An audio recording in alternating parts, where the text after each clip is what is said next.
right, welcome back to the Fast Break. I'm your host, Drew Amburgy. I am joined first by Ryan. How are we doing today? I'm doing awesome. Thank you so much for having me, Drew. Of course, always a pleasure. Thank you for tuning into my last week's episode with the All-Star break. That was a pretty fun one, and thank you for tuning in today. Let's just go ahead and get into it. We're first going to talk about the Hornets visiting the Milwaukee Bucks of the state of Wisconsin. This one, I was hoping to be a little bit of a better game, but it turns out, the Bucks, we just got two teams going different ways right now. You got a team kind of gelling together, playing pretty well, and then, a team in the Hornets just honestly kind of free-falling right now. So, this one actually, it started off as a good game. It was tied after the first quarter. And then in the second quarter, the Bucks really took over. The Bucks had a 44-21 second quarter to outscore the Hornets, and then it was pretty much just over from there. And, it was typical Bucks for you. They out-rebounded the Hornets 62-41 the entire game. It's tough to win any game when you're getting out-rebounded like that. Hornets only shot 62% from the free throw line. So, those two things combined are basically just death to any team in any game. Typical Giannis stat line, 26, 16, and 6. Just insane what he's doing. Obviously right near the front of that MVP race. He only played 28 minutes. Like I said, it was over in the second quarter. Middleton, chipped in another 19 points. Great second runner for them. Portis with a nice 20. Drew Holiday with a really nice stat line at 21, 8, and 6. So, they're just getting contributions from everybody in there. Obviously, when you score 130 points, the offense is just rolling. So they looked great. But let's talk about the Bucks because, well, I did just say that they're really gelling together, but that's not necessarily that true because in 2022 their record is 13-12, so just about as average as you can be. And they just haven't necessarily looked completely right. Obviously, they've had a couple of guys in and out of the lineup. I think the Pat Connaughton injury does hurt a little bit more than we kind of necessarily thought it would. Lopez obviously still isn't back. I'm getting a little bit worried about, is he going to be able to make up enough of what they're missing to actually make them a title contender again? What are your thoughts on the Bucks and how they've been playing and their title hopes right now? Well, it's kind of been a question that has been talked about quite a bit. I was watching actually the broadcast on NBA TV just last night between the Bucks and the Hornets. And it's been this conversation of, well, can they go back-to-back? And I think there is the possibility right now, but I think it's kind of slim. Mm-hmm. Giannis, of course, is still the centerpiece for their team. He has been for quite a while now. He was a main factor in them winning the championship just last year. Mm-hmm. So I think for the Bucks, if Giannis is able to stay healthy, but if the Bucks they need to find some consistency because they've been a little bit back and forth right now, had a couple of losses, got their first one last night after a couple of really tough losses they suffered, one, of course, to Brooklyn. And so with that, I think they can if they can have that, but there's a lot of teams that want it right now. And I think you got to watch out for the Heat. They made a statement last night against the Bulls, who were in second place there for a majority of the game. Of course, they won 113-99 last night, but they led by anywhere between 20 to 30 for a majority of that game. And so that, I think, is going to be a major talking point there. Of course, even if best case scenario, the Bucks do get to the finals, you're worried about the Phoenix Suns, who have a fire lit underneath them out there in the West. Very true. I think with what happened last season, with kind of this idea of do it for Chris Paul, who's been searching for that title for the longest time, has never really had it. I think for him, I think that's really done something for the Suns, and I think they're incredibly focused. And so that will be a problem for them going in. But here's the thing, Drew. I think the biggest obstacle for them has got to be those 76ers right now. Yep. Giannis is a great player, but the 76ers have two great players. They got Embiid, who's sitting in his prime right now. We've talked about that before. But now they've got James Harden, and he wants to play. He wanted out of Brooklyn with the situation going on. The Ben Simmons drama is over. And so now they've got James Harden, who seems to love the chemistry between him and Embiid. We've seen from the first game they played. They seem to enjoy their company out there on the floor. So I think they're now focused. They can now focus on winning a championship as opposed to worrying about, what did we do with Ben Simmons and all this kind of stuff. They can now focus on doing just that and fulfilling the process, so to speak, and getting the job done there. So I think, yes, the Bucks can do it, but there's a lot of contenders there for sure. So we'll just have to, as great as Giannis is, with as much as he can do, I think with 20 or so odd games left in the season. We're just going to have to kind of wait and see how it plays out. It's really anyone's ball game, I think, at this point. Yeah, and you made a lot of good points there. And there's still time left. You know, a lot of these teams get hot right at the end of the season, and it kind of continues them into the playoffs. I never want to doubt Giannis because he played out of his mind the last playoffs. He still may be the best player on the court in any given series, you know, that they have any matchup in. So I never want to doubt the Bucks because whenever you have the best player, there's always a chance you're going to win. You know, we saw with LeBron. He took those teams and beat a lot of teams that were overall better than him, but they still had the best player on the court. The issue with me is, like you said, the East got a lot better after that trade. Philly looks amazing. You know, that two-headed monster, that's going to be really tough. That's going to be really tough for the Bucks to stop. And frankly, the Bucks are just, they're not going to match up well with a lot of teams. You mentioned the Heat. Like, the Heat are, I've had the Bucks as my favorite to come out of the East pretty much all season.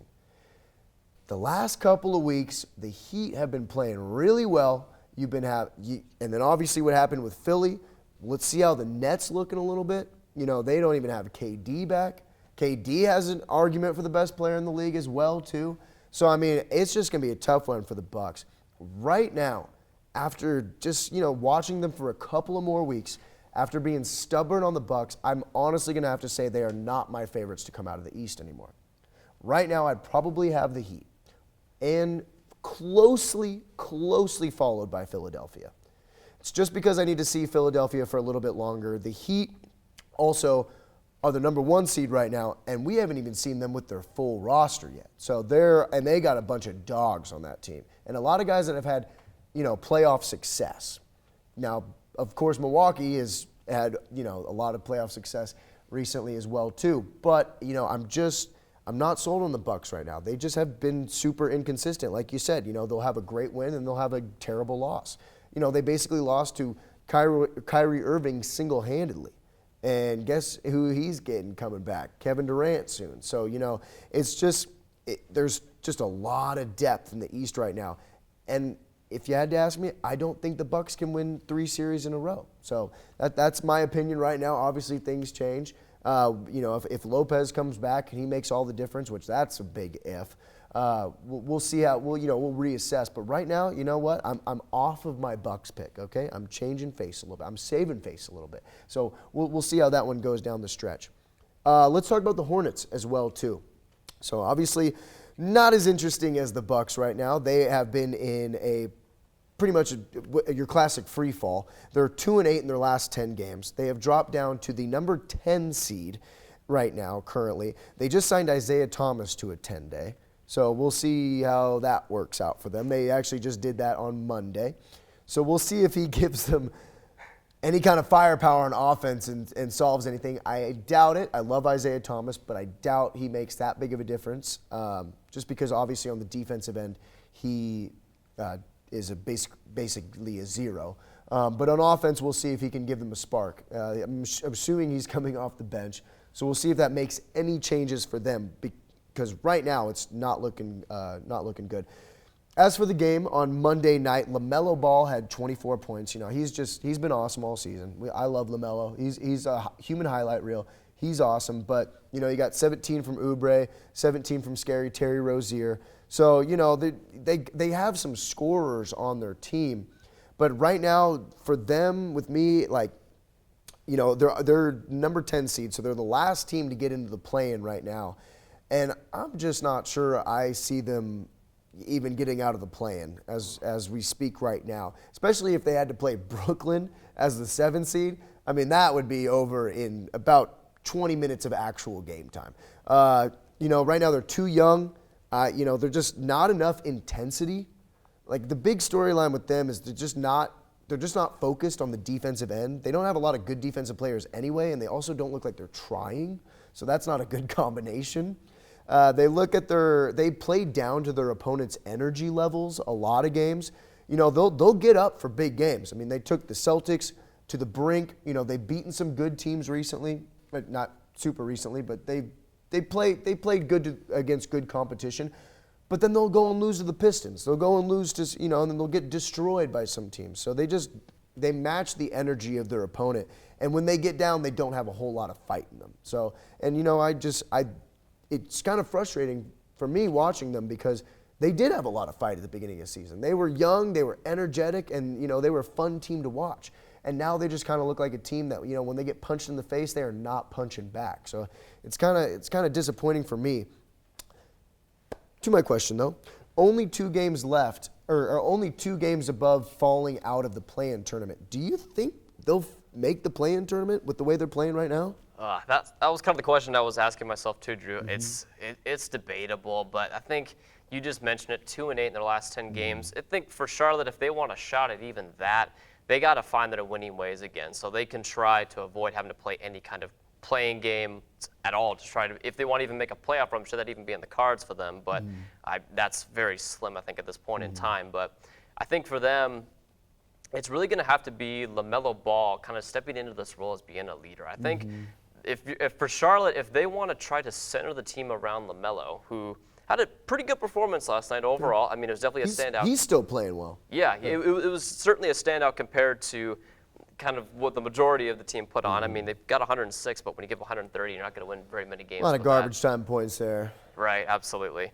And so I think with that, if they can try to get him into that role, if he can kind of maybe step into that role, so to speak, then again, you've noted this team is still very young, and so maybe give them some time, even kind of like with the case of Memphis, although I think they're way ahead of schedule with what Ja's doing. Yeah. But it's kind of like, that's kind of where I think Charlotte is right now. They're basically like a more inexperienced version of where the Grizzlies are right now. They just, they have some of the same pieces that Memphis has. They're just not seeing that success really translate yet. And that experience still kind of needs to come into play for them so they can kind of get to that upper echelon to where they can start to become a perennial contender for Charlotte.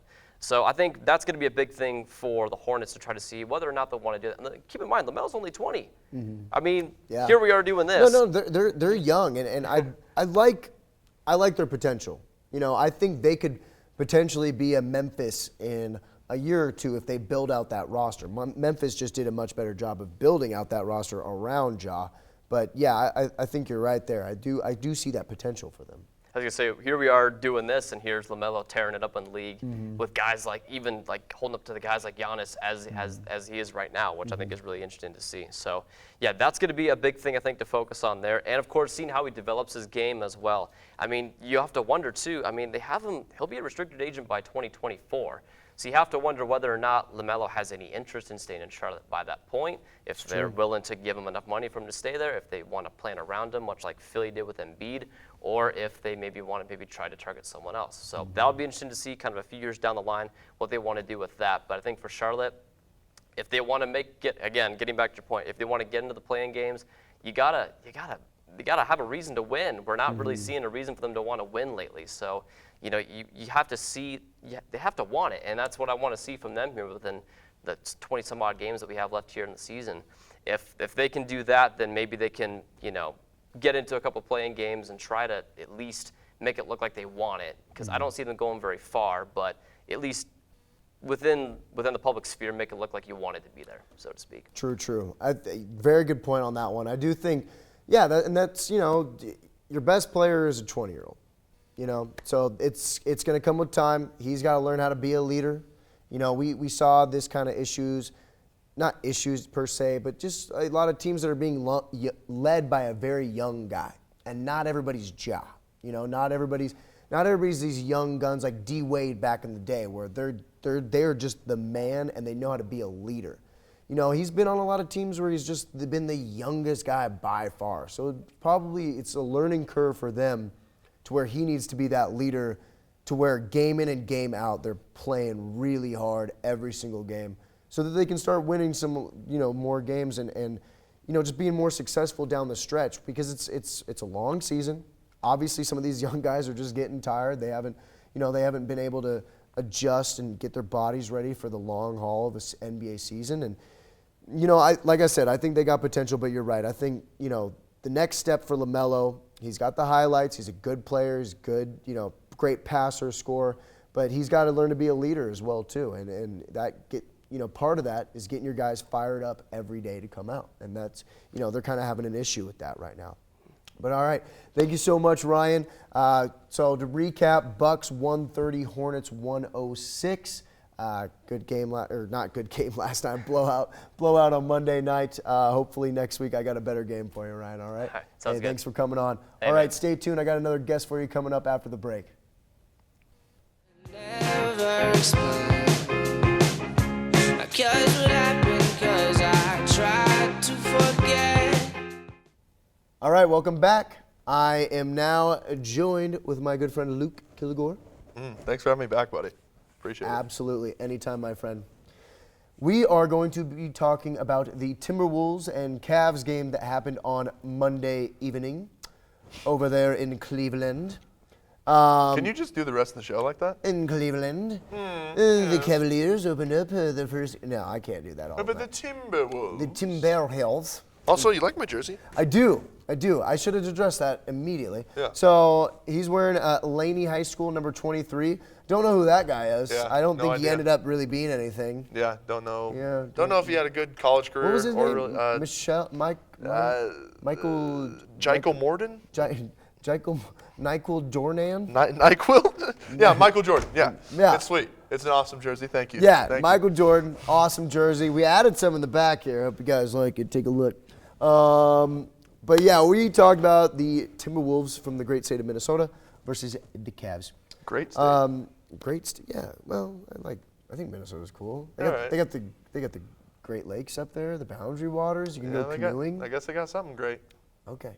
Yeah. Well, and their basketball team is on the verge of greatness. No, I'm just kidding. But On the verge of goodness, but they maybe. did play great last night. They did. First quarter, Cavs went up 10. I was like, okay, Cavs are going to take care of business. After that, the Wolves played a really solid second quarter, took a slight lead going into halftime. And then third quarter, the Wolves just played really well. They opened up a 23-point lead at one point in the third. The Cavs cut it to 4 points in the fourth, which is 8 minutes left. And I thought, the Cavs stormed right back on them. I thought, and then basically from that point on, it was just kind of neck and neck down the wire. The Cavs had it tied up at 122 with a little over 20 seconds left to go in the game.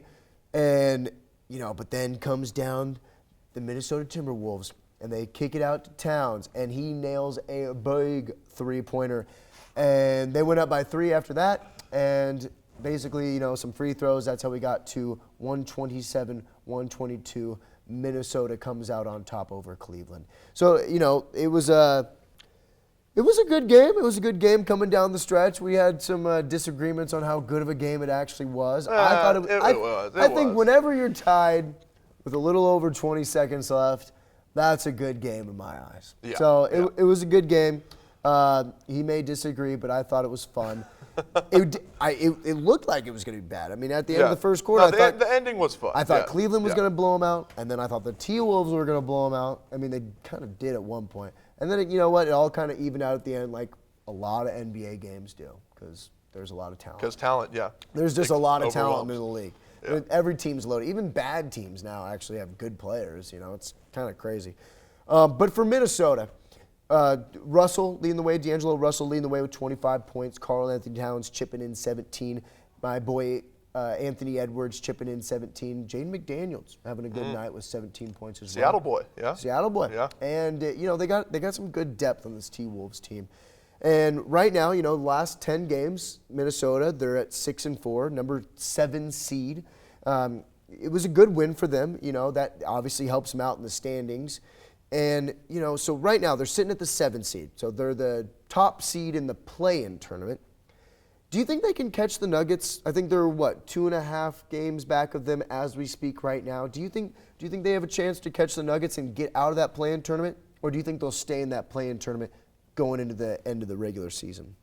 Well, I don't see the Nuggets continuing on any sort of downward trend necessarily. Yeah, they're playing really well. Yeah, so I don't think that it's only a game and a half, right?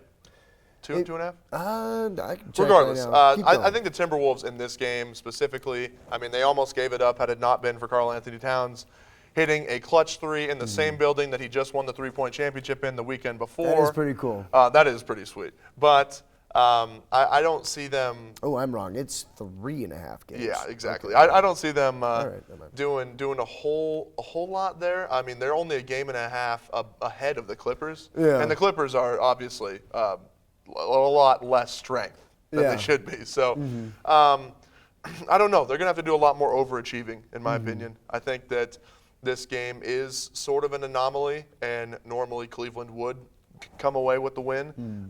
Almost, stormed right on back. So, I think Minnesota's still going to hover around in the 7th, 8th purgatory area. Yeah.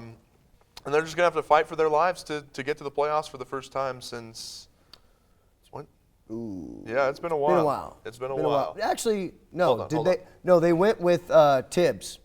Not too long ago. Oh, with Derrick Rose and Tibbs? Yeah, they had that one. Yeah. Timberwolves made playoffs. Let's see. Yeah, they had that. Okay, yeah, so 4 years ago, Yeah. 2018. Did they have Butler on that team? Yes. Okay. Yes, they Yeah. did. Yeah. Okay. So it hasn't been too long, but obviously they weren't a threat even when they made the playoffs that year. But they made the playoffs, that 1 year, and then hadn't made it before then since 2004. Yeah, so they made the that playoffs was the long drought. one yeah. time, and then lost in the first round. So it's like Minnesota, that city needs something. They need something to root for. Good for them. So The Vikings aren't doing it. No, they're not. Kirk isn't doing it. That's for sure. Kirk's not. Hey, you got Justin Jefferson. Hey, we love him. And you got Anthony Edwards. I love Anthony yes. Edwards. Okay, so I think you're right. I agree with you. I think they're going to stay in that 7-8 spot. If they're lucky. If they're lucky, that's true. The Clippers are playing really well, and who knows when they're going to get back, their two top studs, if they do get them back. Right. We'll see And about the that. Blazers are skidding, but the Blazers are like, Blazers are done.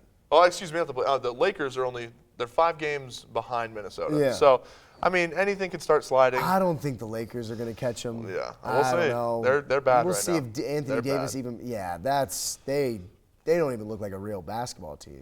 They're like a disgrace. They're done. They to feel them.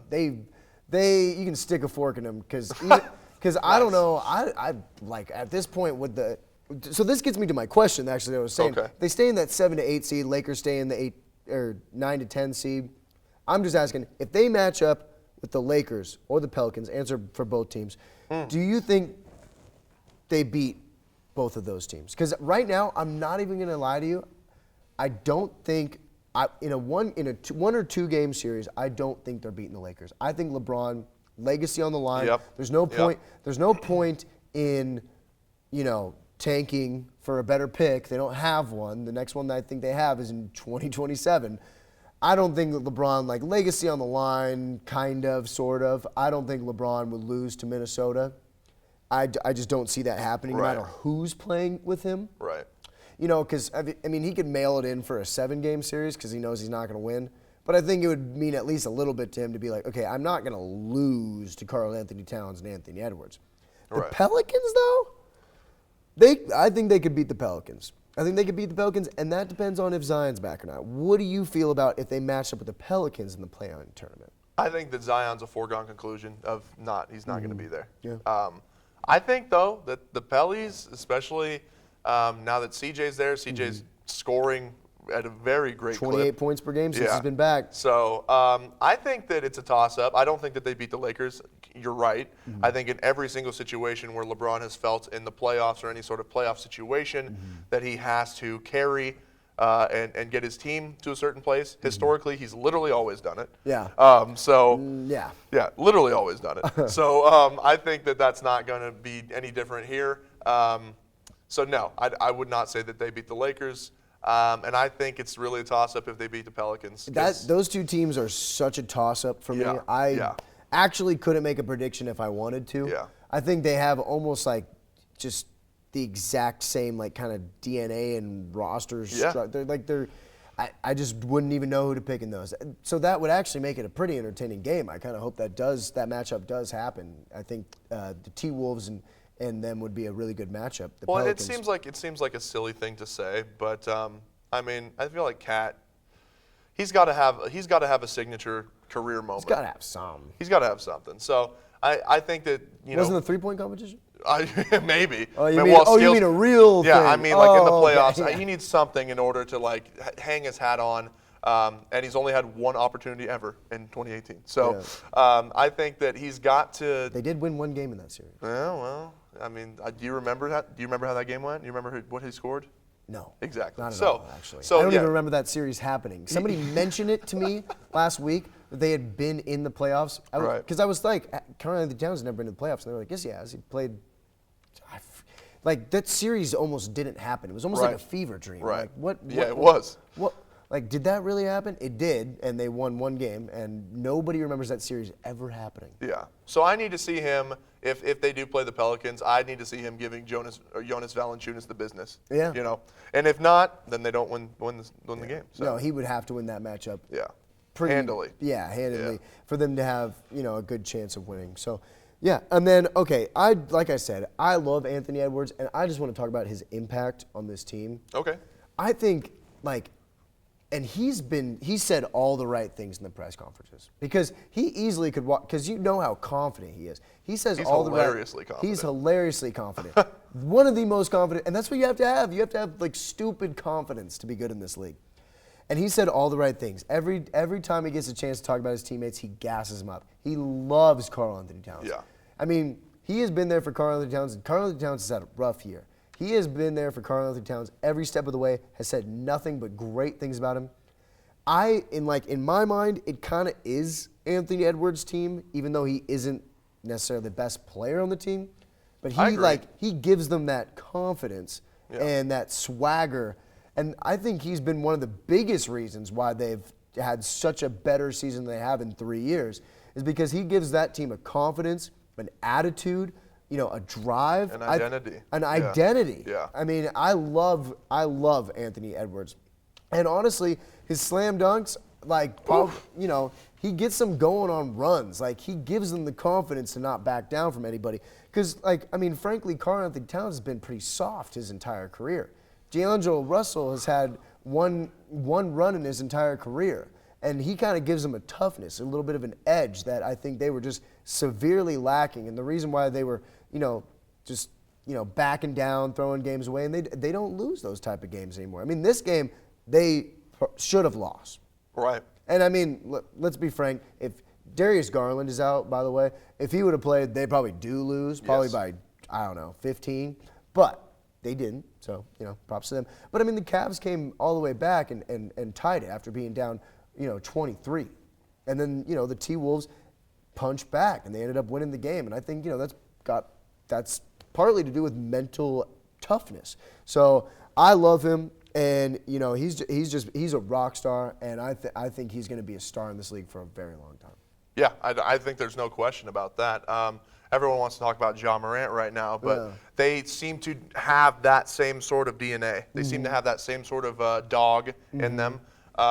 So I completely agree with you. And if it came down to a play-in game, it very well could be the Anthony Edwards show. I could definitely see him rising to the occasion in that type of an atmosphere. Because by all accounts, he seems like the type of guy that does not back down from the moment. So, yeah. And that's the biggest problem that Jimmy Butler had with the Timberwolves, right? I mean, that's why that they didn't work, is that he has this edge that the Heat gladly welcomes, but everyone else responded very negatively or backed down in that circumstance. Wiggins and Towns did not handle that very well at all. No, terribly, in fact. So, and, and when Butler went to Philadelphia, he didn't like their attitude either. He could stiff it out, and they were soft. And I think Towns, he has kind of turned a little bit of a leaf. He does seem to be tougher than he was back a few at the very years least, ago. more confident. Yeah, at the very least, more confident. Which, given the type of stuff Karl-Anthony Towns has been through personally in the last couple of years, it would have been very easy. Half of his family passed away from COVID. So, I think that's very important that he get that. So I'm glad that Anthony Edwards is there for him. Yeah, and I'm glad they're having some success this season. Like I said, the number 7 seed, which is the highest they've been in at least 4 years. Right. So okay, let's talk about the Cavs a little bit right now. They're slipping a little bit.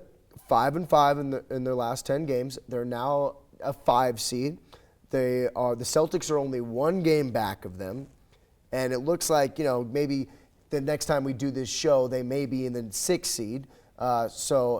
And bad news for them recently, Garland has been dealing with I think they said a bone bruise in his back.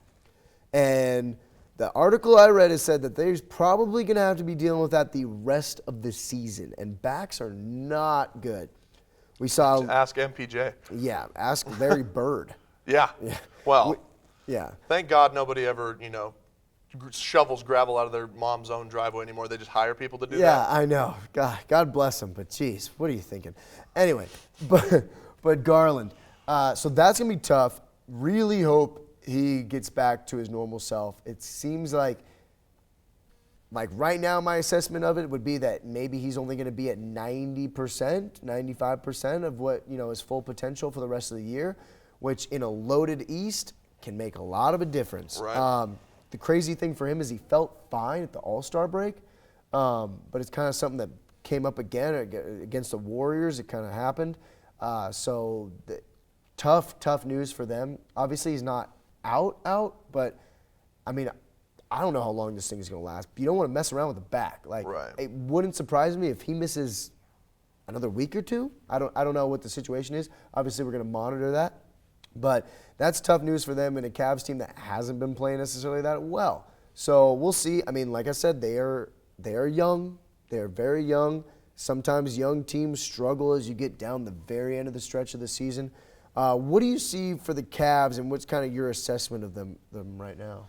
Well, I agree with you on the Darius Garland thing. He is going to suffer with that the rest of the season. The deep tissue stuff and bone bruises, that sort of thing, are really you can get cortisone shots, you can feel better, all that, but it just comes down to one wrong movement. Literally, like he comes down with a rebound the wrong way, whatever, gets even tapped in the wrong spot. Yeah.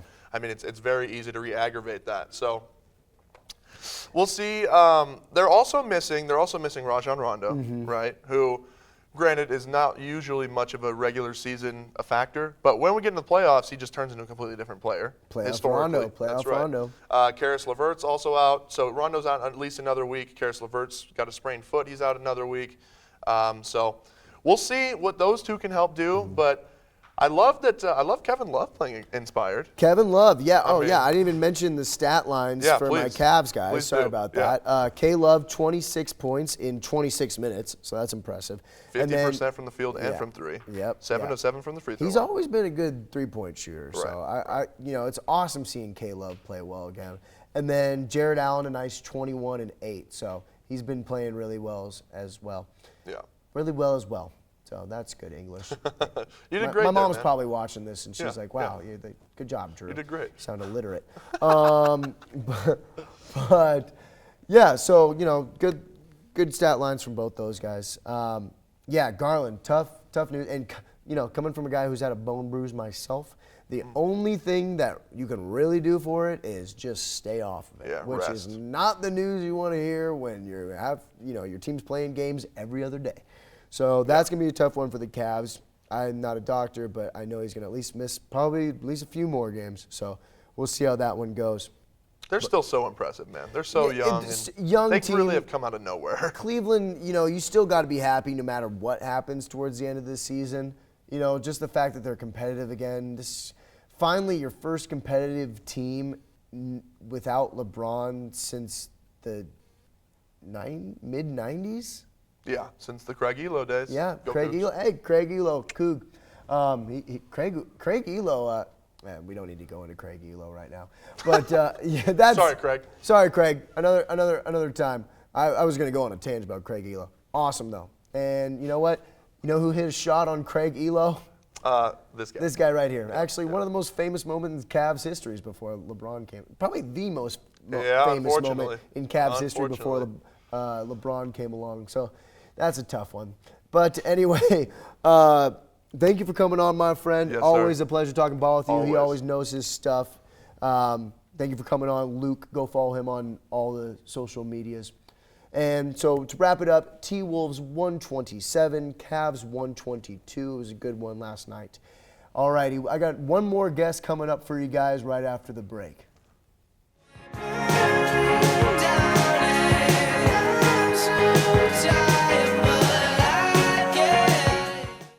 All right, welcome back. I am Drew Amburgy. You already knew that because I introduced myself at the beginning of the show.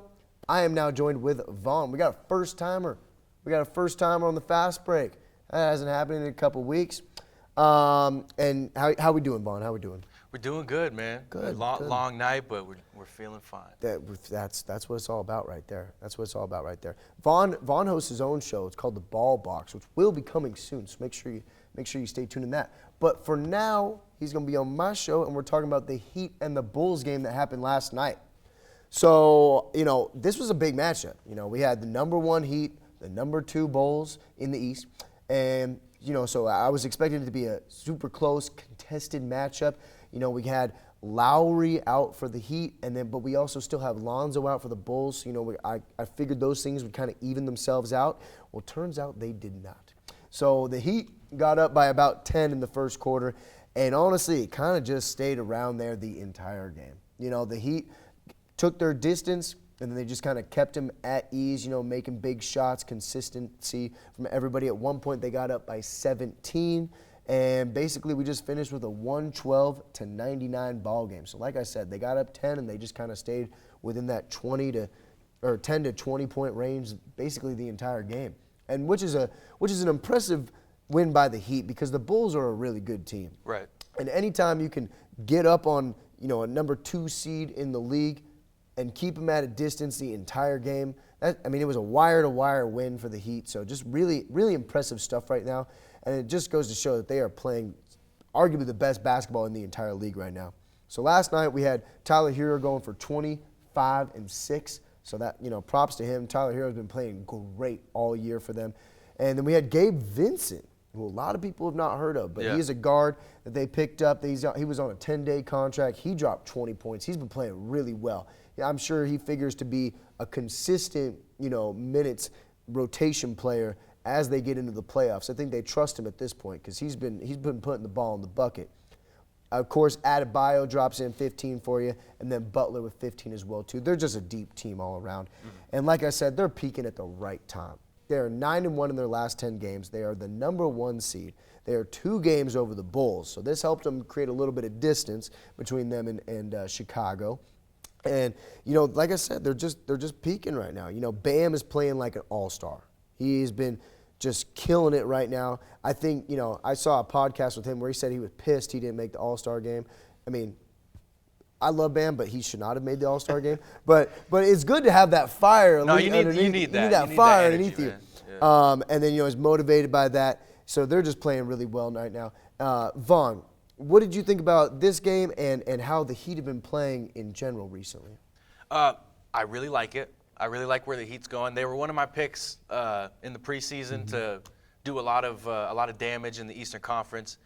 I think they played their style of ball in this game. I think they showed how, they had some injuries, of course. Oladipo will be back soon. That'll be huge. Yeah. But they do look like a pretty deep team. They got a good rotation. And matching up with the number 2 seed in the East and kind of just cruising the whole time. I think it's the 3rd win they've had against them. Yeah, they've dominated them. Yeah, and the last few wins I think they had, the last win was without Jimmy or Bam, and then the one earlier in the season was without Hero. So, and then no Oladipo, obviously. So, I really like what they're doing. I think they kind of showed. I think it was a little bit of a message. A little bit of a statement win from them. Yeah, they can cruise past a really good Bulls squad that plays very similar to them in a lot of ways, even not at full health. So I really liked it. I really liked it. Yeah. No, good point. It was a statement win for them, and because nobody's really talking about them that much, Not enough. Philly, not enough. Brooklyn, people are talking about the Suns, people are talking about the Warriors. Of course, the Memphis Grizzlies are getting a lot of buzz right now, and the Heat, I think they like it too. I think they like just flying under the radar. They're like, don't talk about us. Don't keep doubting. Don't talk about us because they got a bunch of dogs on that team. They got that Heat culture, and I think they're all bought in right now. And they're playing really well. Barely anybody is talking about the Heat, and they are the number 1 seed in the East. And they went to the finals 2 years ago. So almost their entire roster has deep playoff experience. Kyle Lowry's got a ring.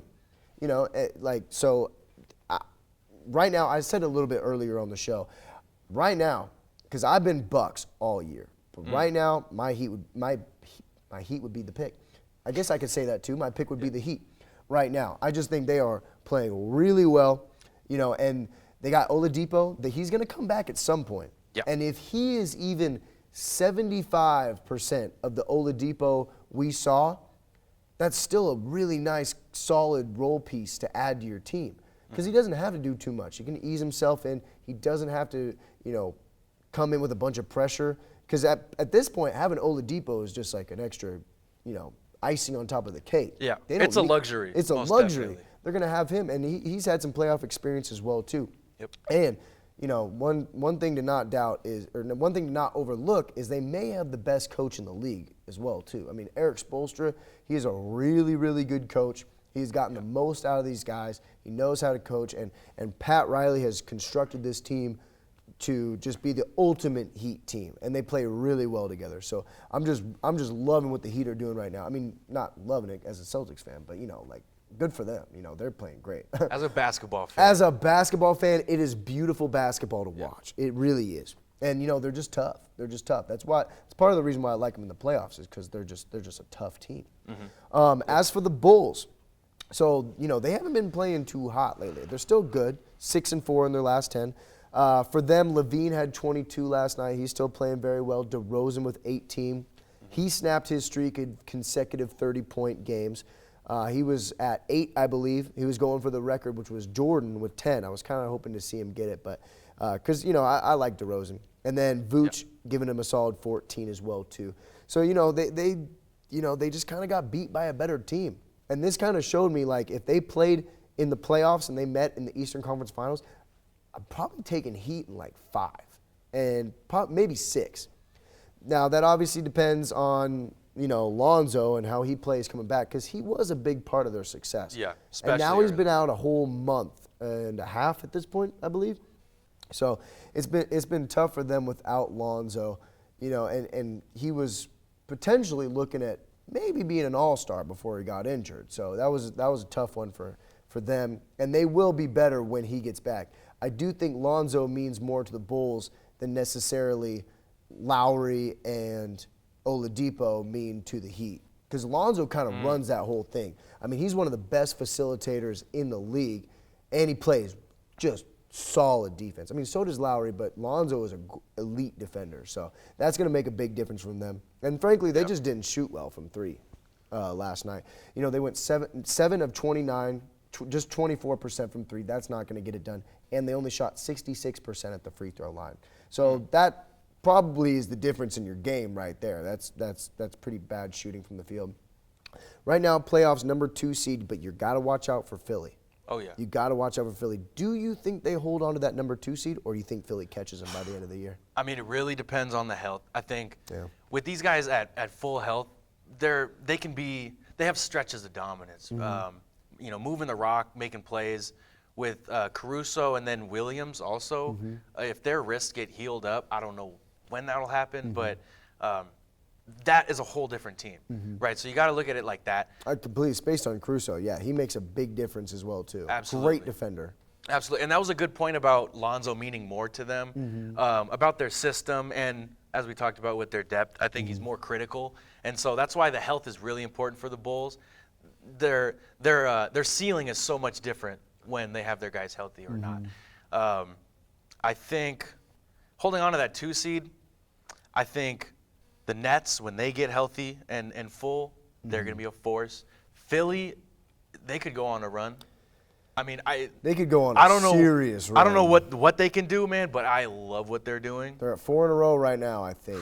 Philly is. Three or four tough. games in a row. So. And they're basically neck and neck, and then they play each other, I think, on Monday, which will be a good matchup. Oh, that will be a good one. That will be a good one. Yeah, hopefully y'all will be talking about that. But yeah, it's going to be exciting. I don't think the Bulls have what it takes, man. They'll have a good seed in the playoffs. I think they'll make some sort of run of it, but they don't have a ton of playoff experience. Yeah, do they? With their players, you got DeMar and Levine. They haven't really done much. Levine doesn't have the playoffs. So I don't think has Levine been to the playoffs. I I don't know. Not with the Wolves. And then Vucevic has playoff experience, but it's normally getting the 8 seed and then getting swept by whoever he plays as the 1 seed. So it's not real playoff experience. I mean, he did well in those series, but they didn't win many games. They would win one because DJ Augustine would go off when he was on Orlando. But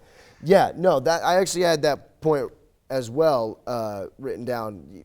Like, what is their experience? I mean, DeMar he had a trip to the Eastern Conference Finals, but it's just getting smacked by LeBron. And frankly, the reason why they didn't win those series is because DeMar played really bad when he got to the playoffs. Yeah. Now, this is the best season he's ever had. So maybe he's turned a new leaf. Maybe he goes off in the playoffs. But frankly, like, the experience he does have is him, like, barely squeaking by because either Lowry and the rest of the team played well or them all playing bad and they just get destroyed by LeBron in 4 games. Right, So, and experience doesn't, I mean, it has to be good experience. Yeah, exactly. I don't know how far bad experience will take you, like Vooch getting swept in the first round. I'm not sure how valuable that is to and a Lonzo young has team. none. Right. Levine has none. Caruso does. a little bit. I mean, he won a chip, but he won a chip in the bubble.